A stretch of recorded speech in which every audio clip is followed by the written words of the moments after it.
around him. And it's not that he was throwing fits and kicking over C-stands and throwing boxes or anything. And so I'm living that dream, and it's one. Every day I share another story from Hollywood's golden age, the moments that shaped an unforgettable era. If you want to keep these memories alive, make sure to subscribe. It's free, but it truly helps keep the stories going. Now let's dive in. Ron Howard has always been that rare, calm presence in the middle of Hollywood's storm, a filmmaker known for grace, respect, and quiet strength. But the second he was asked about the hidden side of the industry that raised him, everything about his expression changed. He once admitted that most people would never believe what some of the biggest stars were really like once the cameras stopped rolling. He said that the so-called golden age wasn't golden at all. It was a world built on silence, control, and endless pressure. Fame acted like a shield, protecting certain stars while others suffered in the background. The same faces who shaped the world's fantasies were often the same ones breaking spirits when no one was watching. And now, decades later, Ron Howard is finally ready to speak the truth, revealing the names connected to that chaos. Errol Flynn, the charming rebel with the perfect grin, might have looked like Hollywood's dream, but behind that charm was a storm few ever saw. Errol Flynn, the daring adventurer who made danger look cool. On screen, he was everything a hero should be: bold, witty, and unstoppable. But off-screen, Ron Howard said the real story was far from glamorous. Born in Tasmania in 1909, Flynn burst into Hollywood in the 1930s and became a worldwide sensation after Captain Blood hit theaters in 1935. Studios built entire empires around his charm, but beneath that shine was a man battling inner chaos and serious addiction. By the early 1940s, his world was spiraling fast. In 1942, Flynn faced serious accusations involving two women, Peggy and Betty Hansen. The headlines exploded, dividing the entire country. Flynn laughed through the testimony, acting untouchable, like fame itself was armor. Warner Brothers rushed in their best lawyers, fans filled the streets, and rumors swirled that some witnesses had been pressured by powerful figures behind the scenes. He was ultimately cleared, but his reputation never truly recovered. And decades later, private letters surfaced from 1978, revealing him bragging about his past and mocking those who once feared him. It shocked everyone who had idolized his image. For Ron Howard, reading about that trial changed everything. It was the moment he realized how Hollywood could protect certain people just because they smiled for the camera. To the public, Flynn stayed a symbol of rebellion. But inside the industry, he was seen as a warning. A man who lost himself chasing fame and excess. Years of drinking, addiction, and chaos finally caught up to him. In 1959, at just 50 years old, he collapsed in Vancouver after pushing his body far beyond its limits. His official cause was listed as heart failure, but Howard believed it was deeper than that. A life lived too hard for too long. Flynn's story became the ultimate cautionary tale, proof that charisma can hide coldness, and that fame can't protect anyone forever. Next came Kirk Douglas, the man who couldn't stop fighting. To Ron Howard, Douglas was a living contradiction. On screen, he was all about courage and justice. Off screen, people whispered about a temper that could silence a room. Born Isur Danielovich in 1916 to a struggling immigrant family, Kirk Douglas fought his way out of poverty with pure grit and unstoppable drive. By the time Spartacus made him a global legend, he had it all: power, money, and respect. But behind the spotlight, those who worked with him saw a very different side. Crew members described him as demanding, unpredictable, and often impossible to please. Actress Deborah Paget once said, he didn't just want to lead a scene, he wanted to dominate everyone in it. Ron Howard, who studied Douglas's performances while learning the craft, later said there was a quiet rage under that famous smile, the kind that slowly wears a person down from within. That intensity followed Douglas throughout his career. Over time, many old Hollywood insiders shared troubling stories about his behavior, especially toward women. Some writers and people connected to the industry referenced claims tied to the 1950s, mentioned in Natalie Wood's sister Lana's 2018 memoir. But these stories remain heavily debated, and with many of those involved no longer here to speak for themselves, Howard has stressed that these accounts reflect the secretive, complicated culture of that era, not verified facts. Douglas never faced legal action, and the entire situation faded under the same silence that once protected many powerful figures in old Hollywood. Even long after his passing in 2020 at the age of 103, the conversation didn't come back as gossip. It came back as professionals finally daring to talk about what that industry used to be. His presence could either light up a set or send chills through it, inspiring some, intimidating others. Director Stanley Kubrick, who worked with him twice, famously said Douglas was the most driven man he'd ever met and the hardest to control. Ron Howard later reflected that the true lesson from Douglas's story wasn't about fame or talent. It was about how unchecked power can twist the rules around one person. Douglas carried himself like nothing could touch him, and for a long time, Hollywood let that slide. When he accepted an honorary Oscar in 1996, many saw not just a legend, but a man trying to close his life with grace after decades of chaos. But Ron Howard saw something deeper, the final act of a man who had spent decades running from his own inner storms. Beneath all the applause was a truth Hollywood rarely wanted to face. Some of its most celebrated legends built their fame not only on talent, but on fear, control, and intimidation. Then came Faye Dunaway, the queen of cruelty. If Errol Flynn represented corruption and Kirk Douglas embodied rage, Faye was a completely different kind of danger. To Howard, she proved that darkness in Hollywood didn't always come from violence. Sometimes it came from ego, humiliation, and icy control that could break people without ever raising a hand. Born in 1941 in Bascom, Florida, Faye Dunaway rose to stardom fast. Bonnie and Clyde, 1967, Chinatown, 1974, hit after hit. She looked untouchable, almost mythic, with her cool, magnetic presence. But behind that flawless image, insiders whispered about her fiery behavior on set. Crew members spoke of temper tantrums, impossible demands, and assistants treated like they didn't exist.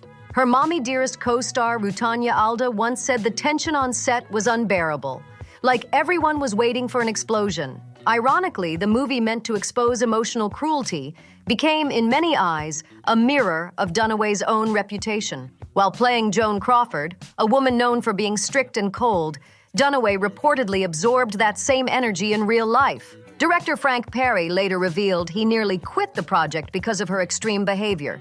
She threw objects, lashed out at crew, and once refused to film until the lighting made her look perfect. Ron Howard later used her as an example of how an actor's hunger for control can turn into full-blown emotional domination.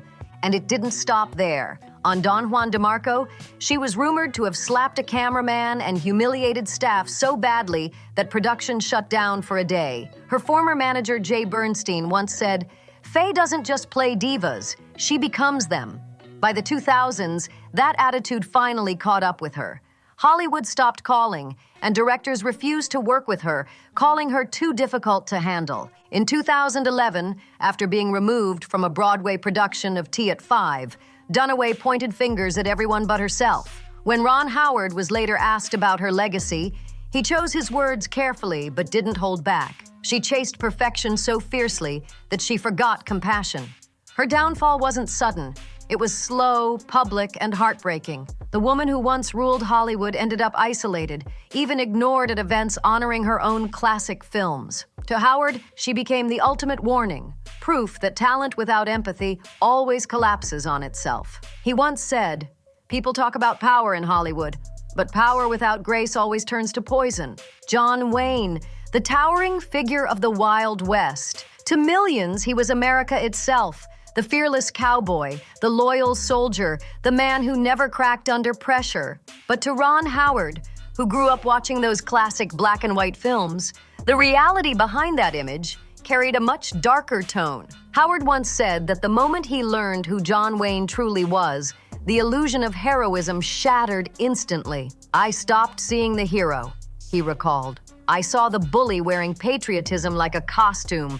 That realization hit him hard. Born Marion Morrison in Iowa in 1907, Wayne climbed through the studio ranks by selling a fantasy, a version of toughness that audiences devoured. By the 1950s, he wasn't just starring in movies. He was promoting a rigid worldview where disagreement meant weakness and change was seen as betrayal. On set, Wayne ruled through intimidation, not respect. Crew members described how one angry look from him could silence a room. Actor Christopher Mitchum once admitted that when Duke got mad, everyone froze, and if you weren't with him, you were out. Ron Howard later reflected that this wasn't leadership. It was fear dressed up as discipline. And it didn't stop there. Wayne was known for making cruel jokes toward women, mocking indigenous performers during Western shoots, and dismissing black actors who spoke up about unfair treatment. His infamous 1971 interview still shocks people today, filled with outdated, prejudiced comments that revealed just how stuck he was in his beliefs. Instead of the noble patriot people imagined, he came across as a man trapped in his own stubbornness. During The Searchers, Wayne clashed fiercely with director John Ford over the main character's portrayal. Ford wanted a layered, realistic take on Ethan Edwards, a man consumed by hatred. But Wayne fought it. In the final cut, the character's coldness bled through anyway, and it became hard to tell where the role ended and the real man began. Even near the end of his life, weakened by illness, Wayne never softened his stance. He brushed off criticism and stayed locked in his old mindset until his passing in 1979 at age 72. Many fans still celebrated him as a legend, but filmmakers like Ron Howard saw his story as a warning, proof that power built on pride and prejudice doesn't age into wisdom, it hardens into bitterness. Howard once summed it up perfectly. The myth lived on, but the man behind it never earned the legend. Next came Roman Polanski, a name that, for Ron Howard, represented one of the hardest truths Hollywood ever tried to face. Brilliance can exist right beside darkness, Ron Howard once said, describing how painful it was to learn the truth behind a filmmaker he once admired. He admitted that before he knew who Roman Polanski really was, he deeply respected his films, but later realized that talent doesn't excuse anyone's actions. Sometimes it just hides who they truly are. Polanski's rise seemed unstoppable. Born in Paris in 1933 to Polish parents, he survived the unimaginable horrors of World War II long before Hollywood ever knew his name. Early hits like Knife in the Water and Rosemary's Baby made him a critical favorite, a genius who could turn fear into art. But as Howard later pointed out, the darkness in those films wasn't just fiction. It mirrored the man behind the camera. In 1977, everything changed. Polanski was arrested for a serious incident involving a teenage girl. The evidence presented in court was strong enough that he pled guilty to unlawful conduct with a minor, a deeply serious admission. But before sentencing could happen, he fled the United States and settled in France, never returning. Hollywood immediately split in two. Some turned against him, while others defended him as a misunderstood artist. That divide tore through the industry. And for young Ron Howard watching it unfold, the reaction was devastating. They spoke about art, he said, while a child's life was shattered. Instead of owning up to his actions, Polanski's self-imposed exile became one of the darkest stains on Hollywood's conscience. The case never disappeared.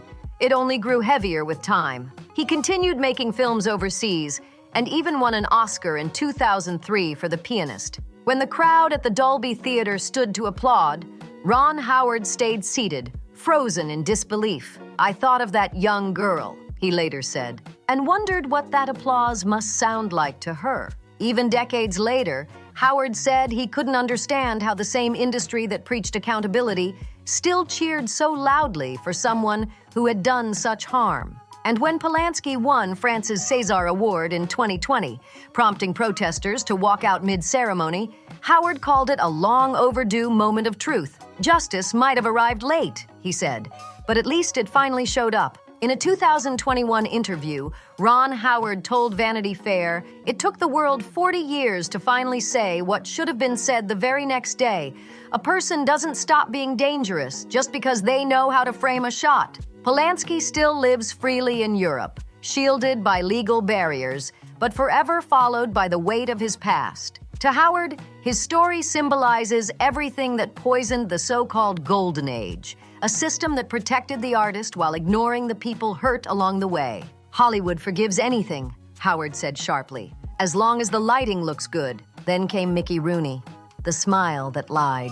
If Polanski showed Hollywood's hypocrisy, Rooney exposed its illusion, the belief that charm could hide cruelty. For Ron Howard, who grew up watching Rooney's cheerful musicals late at night, discovering the truth behind that smile felt like a gut punch. He was the face of joy, Howard said once, but behind that grin was misery, and worse, he spread it. Born Joseph Yule Jr. in 1920, Mickey Rooney became one of Hollywood's first massive child superstars. By 18, he was the highest-paid actor in America, with MGM building an empire around his boundless energy and boyish grin. But that kind of fame twisted him early, and as he grew, so did the chaos. He married 8 times, cheated often, gambled away fortunes, and left a trail of broken relationships behind. His ex-wife, Ava Gardner, once quipped he was the shortest man with the biggest ego in the world. Behind closed doors, the trouble only got worse.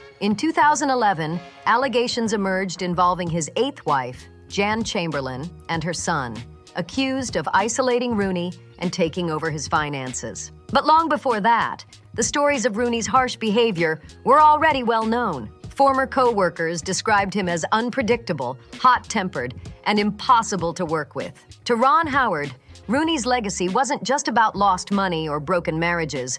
It was about how easily Hollywood rewarded the smile while ignoring the storm hiding behind it. Judy Garland, Mickey Rooney's closest friend during their MGM glory years, once said behind closed doors that he could make you laugh until you cried, and then tear you down the very next moment. Garland, already struggling under the crushing control of studio executives and emotional pressure, later hinted that Rooney wasn't just another actor caught in the system. He was part of what made her life so painfully difficult. Behind the cameras, she saw the truth. The boy wonder America adored had grown into a man whose charm could turn cold in an instant. By the 1960s, Rooney's career was unraveling fast. The golden lights that once followed him everywhere started to fade. Scandals, broken marriages, gambling, addiction, it all came crashing down at once. The same grin that once made audiences melt now looked forced, exhausted, almost haunted. In a 1979 interview,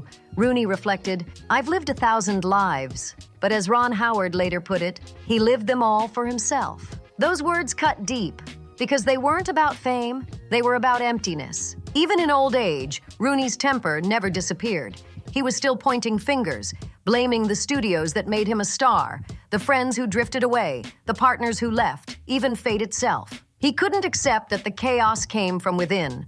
The boy who had everything, money, fame, love, had turned into an old man who trusted no one and carried nothing but regrets. When he passed in 2014 at 93, the ending was heartbreaking.